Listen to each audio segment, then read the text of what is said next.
Hey, it's Brett Clickett with SPIDERfit Kids. Today, let's talk about how some of the senses, particularly our directional sense, really plays into our body's ability, a child's ability particularly, to develop the way they're supposed to. Let's talk about crossing the midline. Now, when our body crosses its midline, it's like candy for the brain.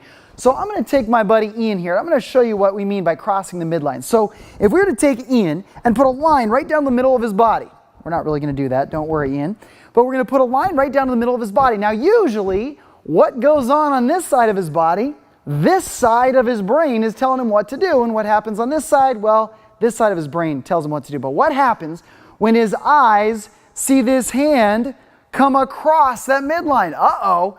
Now his eyes see, wait a minute, the arm's over here, but usually this side's telling me what to do, but it's over here. It's a little bit confused, so it has to pass a lot of information. We have our right side of the brain and our left side of the brain. It's connected by this little highway called the corpus callosum.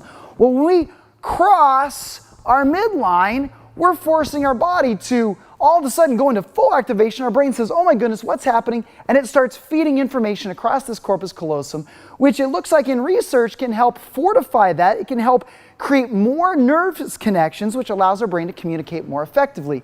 So let's cross the midline. So I want you to start with your right hand. Let's reach up in the air. I want you to reach down across your body and then come back up. Now, believe it or not, there are children. Let's go to the other side. Reach up and reach across. There are children that cannot cross the midline of their body because their body doesn't know what to do. So if you find that this is a problem for your child, you want to speak with an occupational therapist or some other board-certified licensed professional. So again, cross that midline. Anything you can do to reach across that body with your upper body or your lower body. Cross that imaginary midline, feed the brain some delicious candy that actually is more like broccoli because it makes it better.